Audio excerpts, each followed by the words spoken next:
Today's artificial limbs are a far cry from the wooden leg of yesteryear. They look very realistic, and thanks to advances in prosthetic technology, artificial limbs function more and more like the real thing.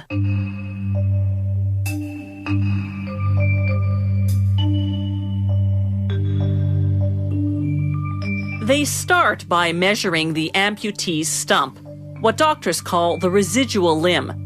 First, they measure the circumference at different points.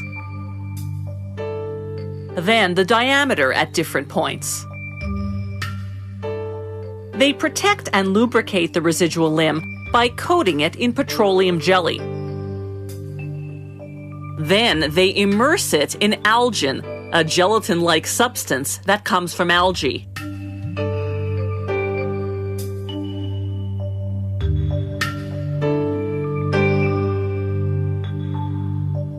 After about 5 minutes, they remove the residual limb.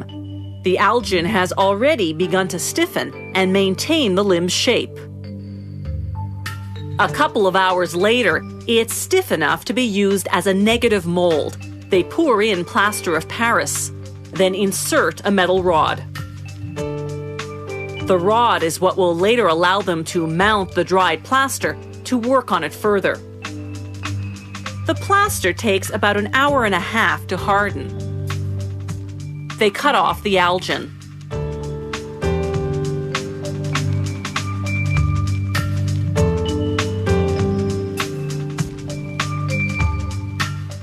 Then, using sandpaper and files, they refine and smooth the surface. This plaster copy of the residual limb will now be used as a positive mold to cast the artificial limb.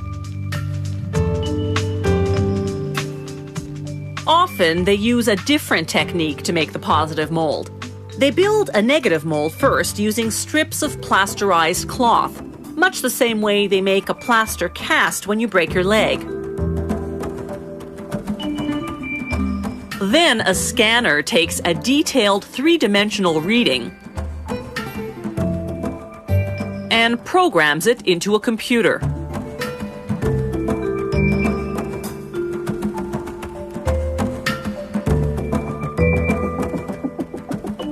A technician then makes any necessary modifications. They put a plaster block on a cutting machine.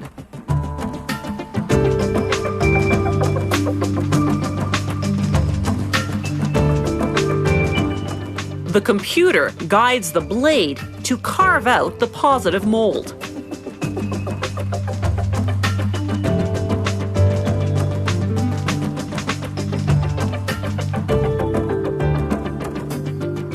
With either technique, once the positive mold is ready, they can make the artificial limb. The process they use is called lamination. First, they cover the mold in fabric socks. Some made of nylon, others of a material that contains fiberglass. They layer 6 to 10 socks in all, depending on how rigid they want the artificial limb to be. Then they coat the socks with a liquid resin made of either polyester or acrylic. Here they're using acrylic tinted to look like Caucasian skin. It's important to ensure the surface is evenly soaked. It's a meticulous process that takes about an hour. The acrylic solidifies in about an hour. Polyester takes about 12 hours. They then break the plaster mold inside, leaving a durable plastic shell called a socket. That will be the basis of the artificial limb. The socket connects to another plastic shell containing the mechanics. Or, like this artificial leg, the mechanism can be modular and covered in just a skin-colored foam. If the muscle at the site of the amputation still emits a good electrical signal when contracted, the patient can get a myoelectric prosthesis. It has an electrode that captures and amplifies the signal, triggering the artificial hand to open and close. The ancient Romans and Egyptians fashioned artificial eyes out of painted clay. By the 1500s, Europeans started making them out of enameled gold, and soon out of glass, which remained the norm for hundreds of years. Today, most artificial eyes are made of acrylic. If you've lost an eye in an accident or to a disease, a specialist known as an ocularist can fit you with an artificial eye. You can get a ready-made model or a custom-made prosthesis like the one for which this patient's being fitted. No two people's eye sockets are the same, so the first step is to take an impression. After inserting the impression tray, they inject a material called alginate, filling the entire socket cavity. After 90 seconds, the alginate sets and they can remove the hardened impression. They place the impression in a mold and pour in a type of plaster. When the plaster has hardened, they remove the impression tray and then the impression itself. What's left in the mold is a plaster replica of the socket. Now they put a wad of acrylic plastic dough into the mold, lock the mold into a press, and submerge it in a high-pressure curing unit for 25 minutes. Then they cool the mold in cold water. Here's the original impression compared to the acrylic model they've just cast. This model is called the fitting shape because they use it to fit and mark the positioning of the fake iris. They accentuate the markings, then attach a peg with a drop of wax. The peg indicates the natural angle of the iris when the patient is looking forward. Next, they add wax around the perimeter to enlarge the fitting shape. This excess will give the ocularist some play afterwards for the final sizing. Now they take this marked and enlarged fitting shape and make a plaster mold. They'll later use that mold to cast the actual artificial eye. But first, they have to make the iris.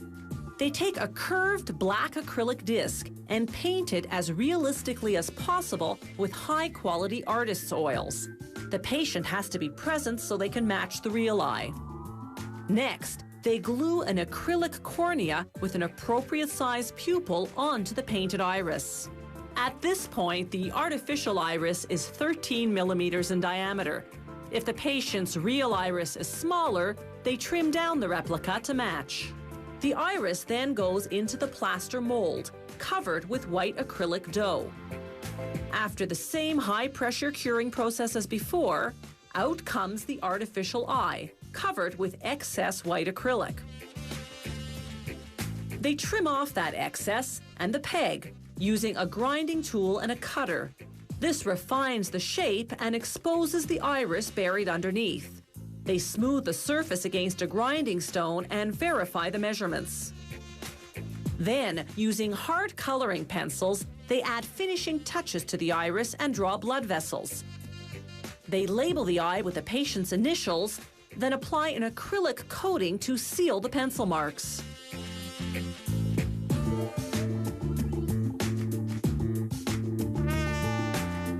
To create veins with some dimension, they use the same acrylic coating to stick on some delicate silk threads.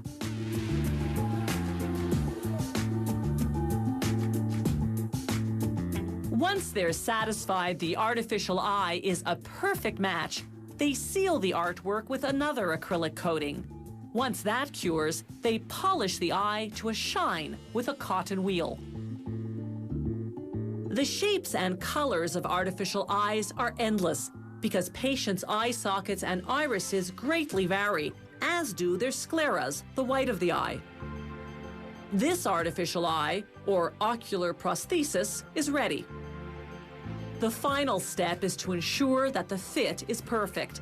The patient's ocular muscles attach to the implant, enabling his artificial eye to move in unison with his real eye.